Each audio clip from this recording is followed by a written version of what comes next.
why someone might change the liquid end and what liquid ends will work, which ones can change from one pump to another or one model to another. And one thing that I always tell the customer is if they're going up in volume. So if we look at here, this is the capacity data from our catalog for the Gamma L pump. And if they look at the gallons per hour, the flow rate for, say, a particular model, say the 1601 over here in this column, everyone kind of has the idea that that's 16 bar, approximately 1 liter per hour at 16 bar. So if we look, we translate that or convert that over to 0.29 gallons per hour at 232 psi. So now they have a different application. They've decommissioned this pump. It's been on the shelf for a little while. However, now they have another application in their facility where they need more volume. So what can we change it to? Can we go up to 8.4 from that 1601?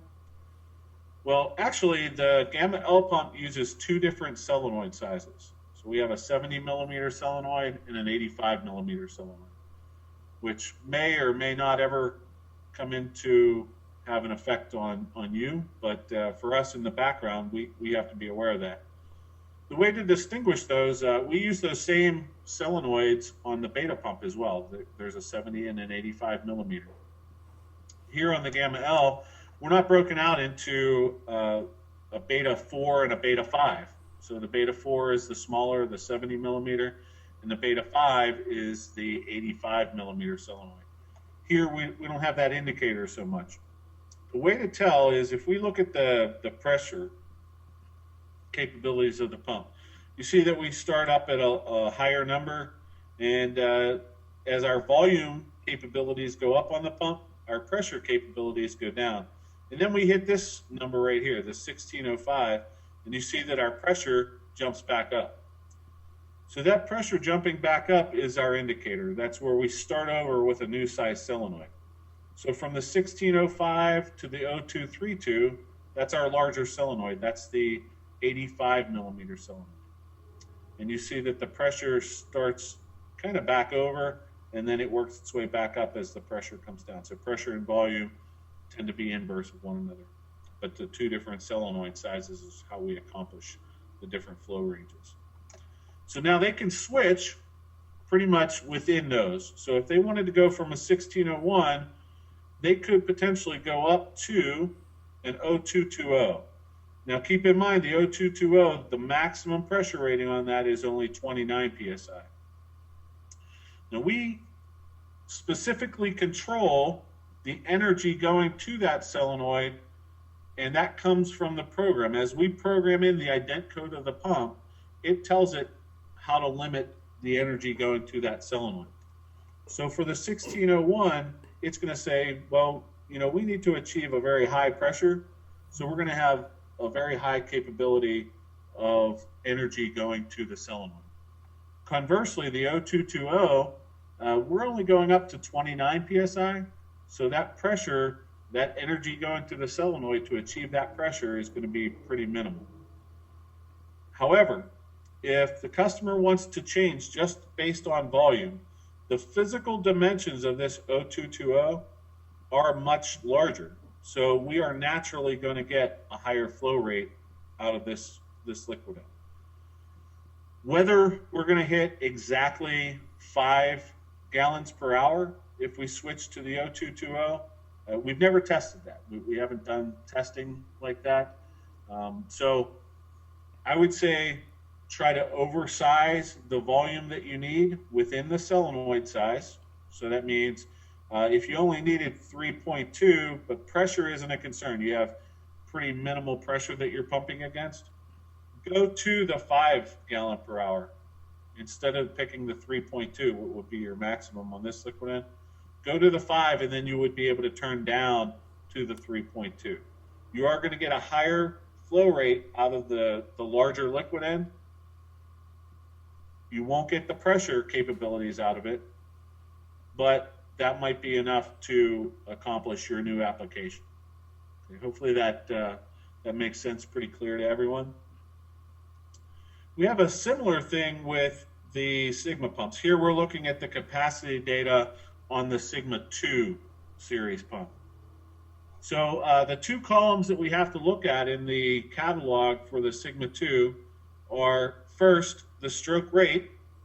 The stroke rate tips us off to what the gear ratio is on the pump. So you can see we have either 87, 158, or 238 strokes per minute, and then it repeats. It goes 87, 158, or 238 again. Then the other column to look at is the milliliters per stroke, and that kind of tips us off to the physical dimensions of the liquid end, the size of the liquid end. So if we consider these 11.4 and the 10.9 being the same size, that's one size really. We lose about a half a milliliter on this particular size, but for the most part, for all practical purposes, this is one size liquid end. And then the 27.4 and the 29.4 are the other size liquid end.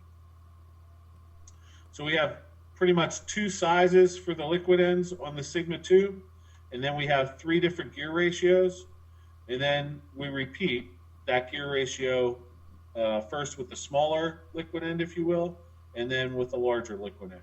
And that's how we come up with our different flow rates on the pump. Hopefully that makes it clear for everyone. That is pretty straightforward. Hopefully everyone understands that. If you don't, again, we'll have some questions at the end. We'll be able to go through those. The other thing I wanted to point out on this particular slide and this particular catalog page is the difference between the basic version flow rates and the control version flow rates. I know this kind of goes away from the changing liquid ends and maintenance a little bit, but if we consider that someone may have got the wrong size liquid end, for example, let's say that someone ordered a 16130 control version pump, and they were anticipating getting 41.2 gallons per hour of that pump. Okay, that flow rate out of the pump. So you'll see here on the basic pump, we rely on the gear ratio to determine that speed. Okay, so we're going to go up to 238 strokes per minute at 60 hertz operation. On the control version, the 16130 is limited to 200 strokes per minute. So we have 38 strokes per minute difference at whatever that volume is per stroke times 60 to see a difference in flow rate per hour or gallons per hour of now we're down at 35.9 gallons per hour. So where they wanted 41.2, now they're only able to get 35.9. And that might be significant. So what they might have to do is go up to the larger liquid end. So remember, their pump is going to be running at 200 strokes per minute. They put the larger liquid end on. Now the pump's going to be rated up to 93 gallons per hour, and they'll have to turn down to get that 41.2. Or again, if another application came up, if this pump was decommissioned and a different application came up, they can switch. Anyone with a 90 strokes per minute, they can switch between the smaller liquid end or the larger liquid end and switch that flow rate on the pump. Okay. Anyone that is 160 strokes per minute, they can switch between either the larger or the smaller liquid end and get two different potential flow rates out of that particular pump. Okay, so hopefully that makes it clear and kind of have an understanding of why a person might want to do that. We do sell those liquid ends complete. You can find those listed in the catalog. The other thing to keep in mind is the difference between the new liquid end versus the old liquid end. And the way to distinguish that is the built-in diaphragm failure detector on the new liquid end. That new liquid end has that built-in diaphragm failure detector. The new liquid end will not properly fit on the old pump, on the old style pump. However, the old style liquid end can fit on the new style pump. So the reason the new style liquid end won't fit on the old pump is there's a tab, and we'll see that tab on the diaphragm that has to line up in a particular area. It just won't line up if it's the old style pump. It doesn't bottom out at the right position. So you can't use the new style liquid end on an old drive unit. You have to maintain that old style liquid end, which we still have some of those in stock. Okay. The sections in the operating manuals where you find very important information about changing the diaphragms and the steps to take, the proper steps to take, are outlined here. You can see the concept plus. Section 6 is the maintenance. Then we go through the beta being section 11 for maintenance and section 12 for repair. Kind of two different sections that are very important to changing the liquid end and or just changing the diaphragm of a pump. Gamma L is 12 and 13. Those sections for maintenance and repair tend to be consecutive on all the pumps. So Gamma L is 12 and 13. The Delta is 12 and 13. Then all of the Sigmas, 1, 2, and 3. I looked at the Sigma Bs, the latest operating manual.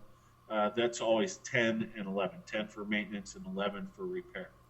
So it's good to review that. It's good to look through that. No matter how experienced you are, I would say that it's good to review that because there are a lot of things that it covers on there pertaining to safety.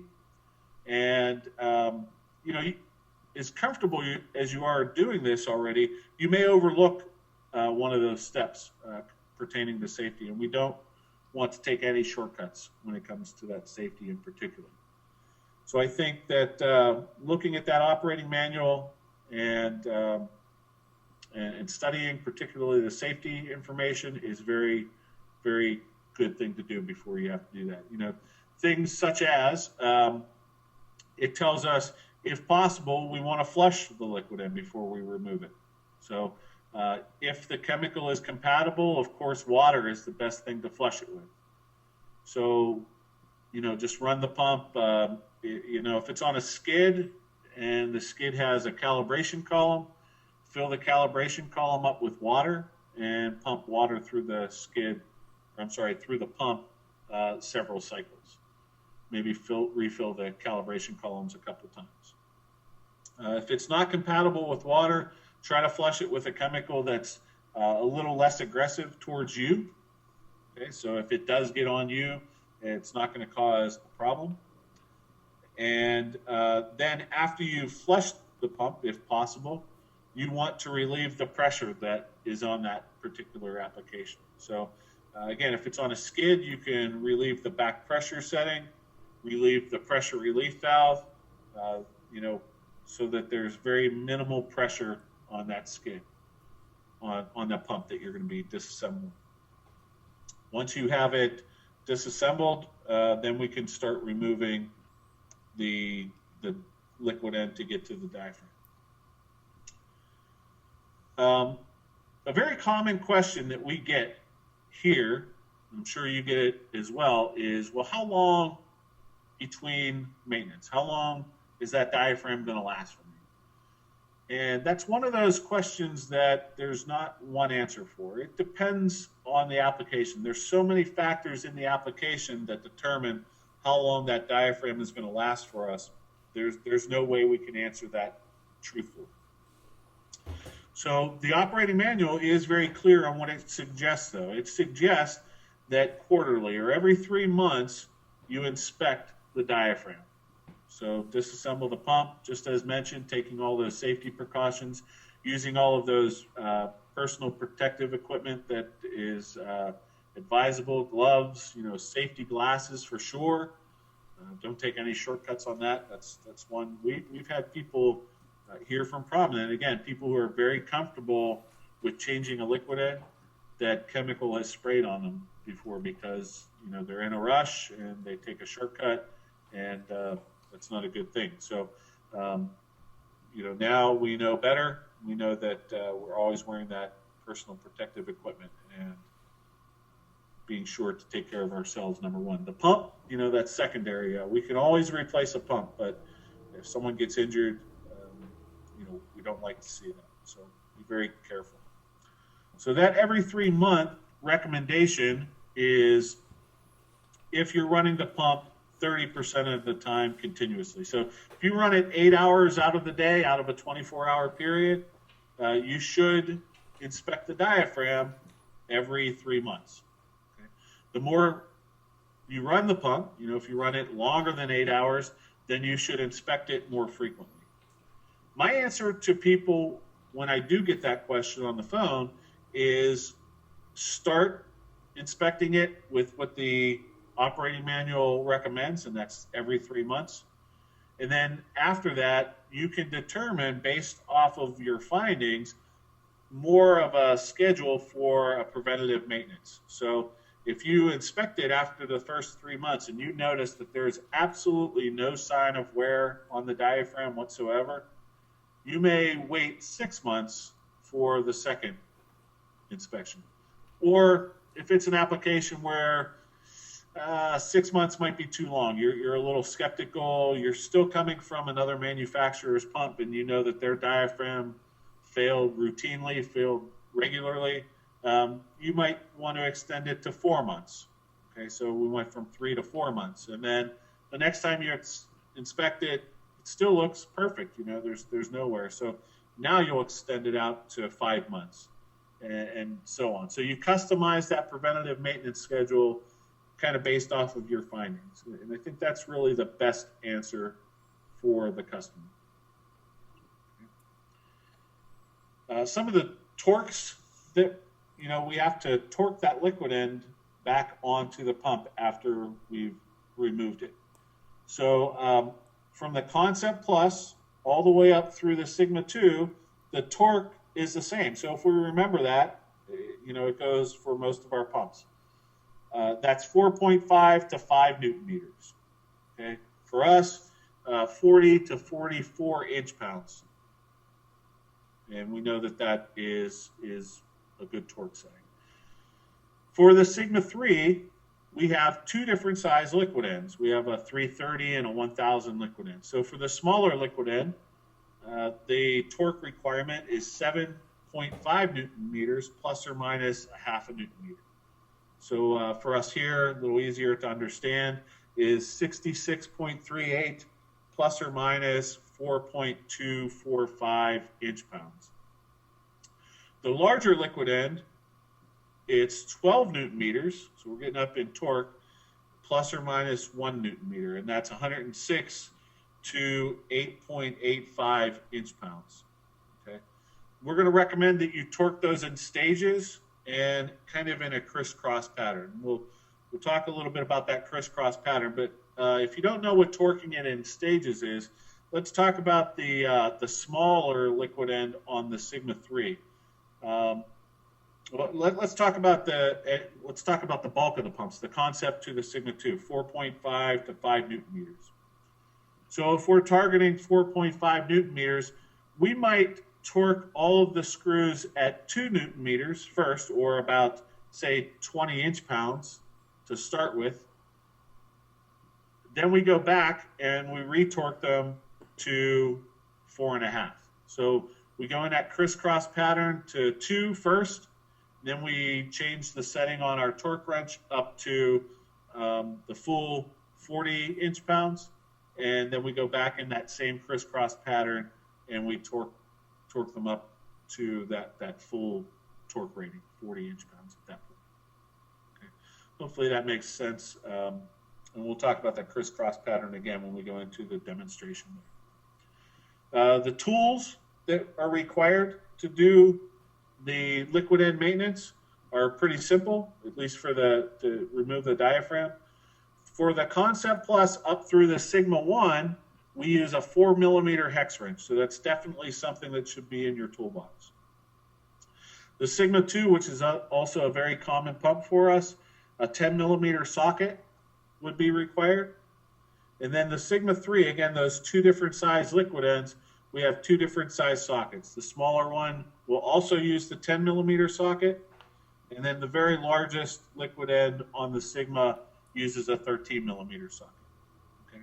then of course a torque wrench is always recommended to have that really torqued to specifications.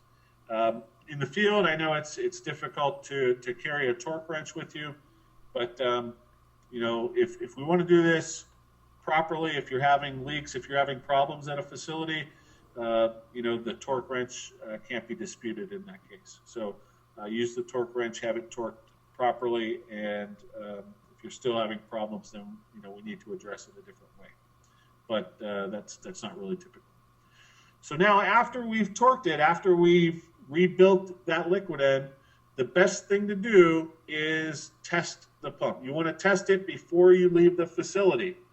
If you leave the facility and then the customer turns it on and they have leaks, you have to travel all the way back to the facility. So it's best to test it. Again, test it with something that's very easygoing. If water is something that you can use at that application, I would very strongly recommend that you test it with water before you start putting chemical through. That way, if something does leak or if you have to take it back apart, it's already flushed. It's already just using water. So, you know, there would be no need to reflush it. So we'll go to just a quick video presentation here. So everyone should see the video screen pop up one way or the other. And on your screen, you should be able to drag and increase the size of the view of that screen. Give everyone just a few minutes to catch up to do that. So I go over to where the pumps are located.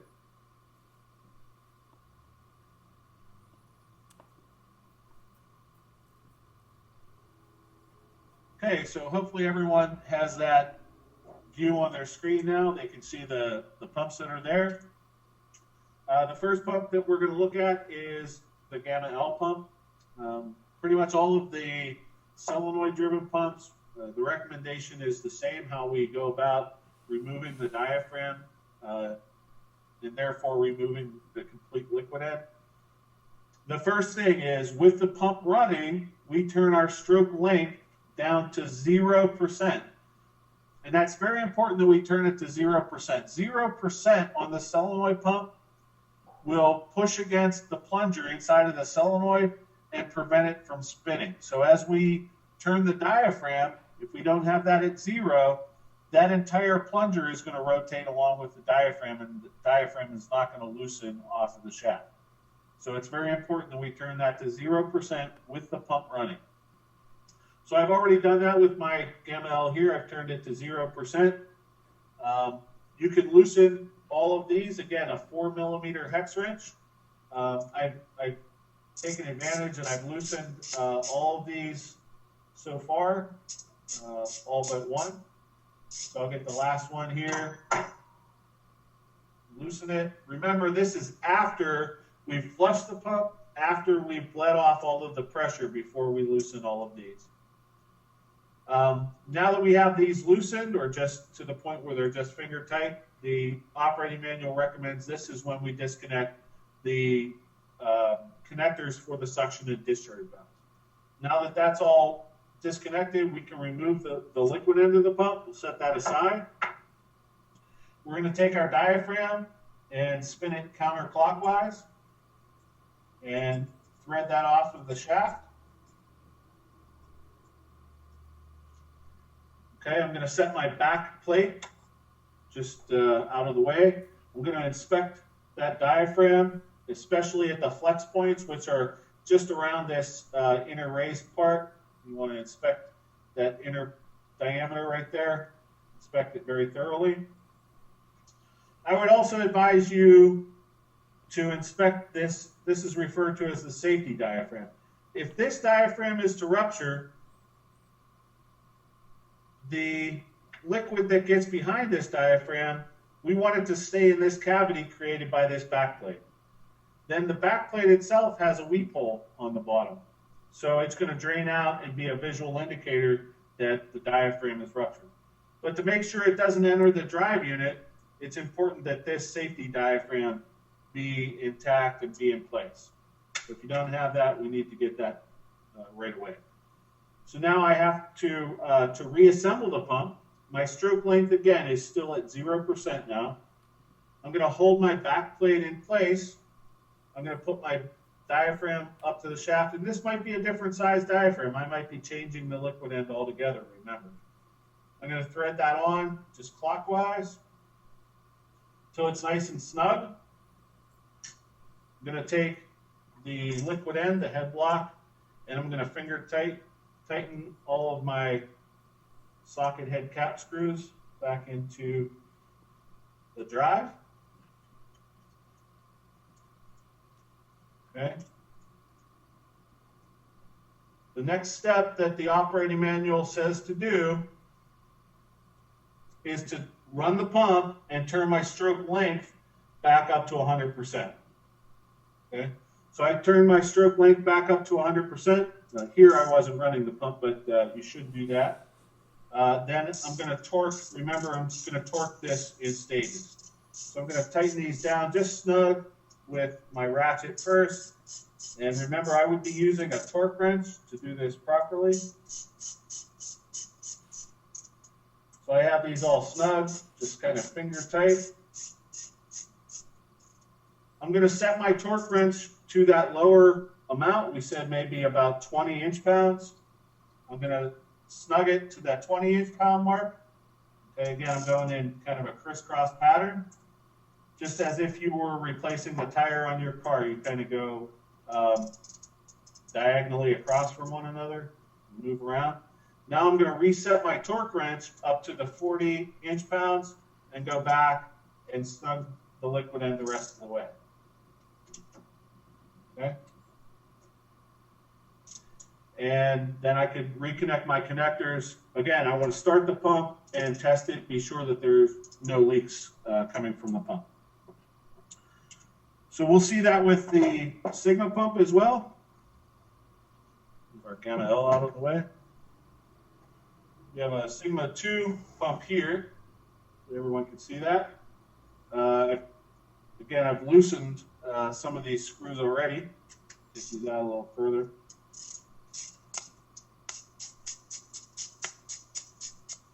Okay.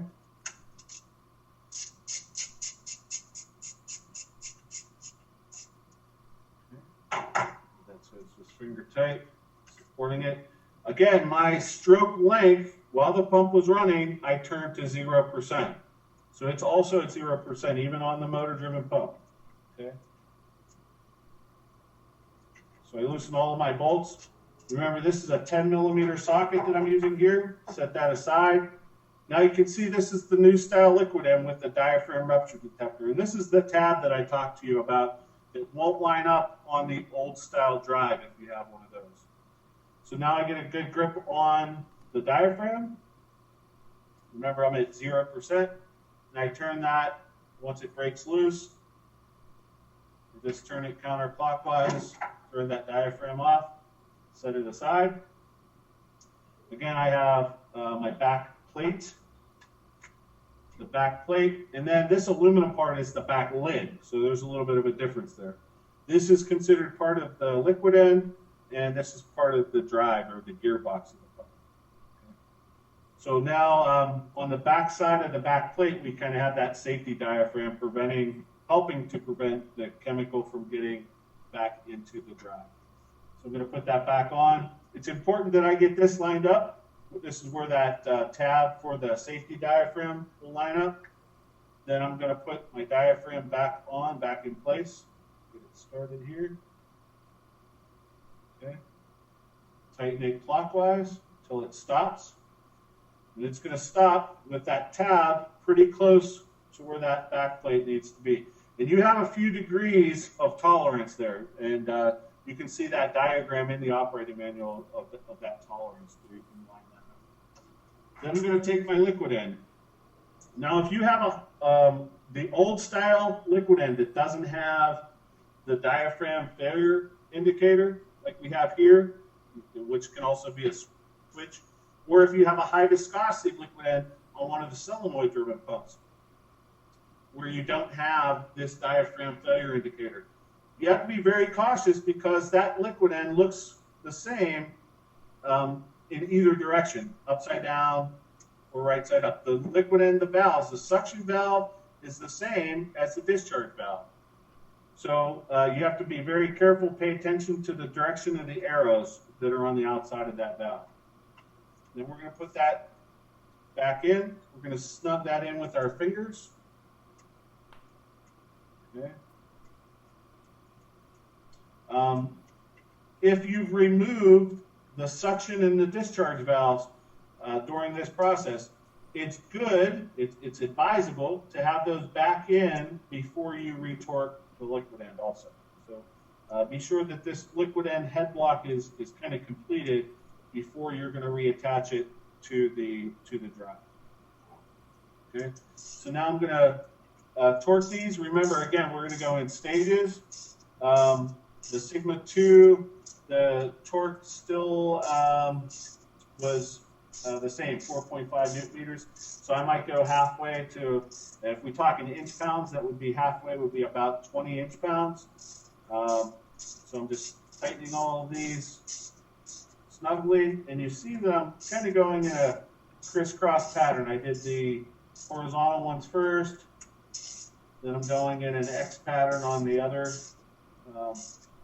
bolts. Okay, so I have them at 20 inch pounds. I'm going to readjust my torque wrench to 40 inch pounds, which is the desired torque. Okay, going in an X pattern again, or a crisscrossing pattern again. I'm going to snug those now all to 40 inch pounds. And that's it. That's all we have to do to change the diaphragm, which also really shows us how to potentially change the complete liquid end on the pump.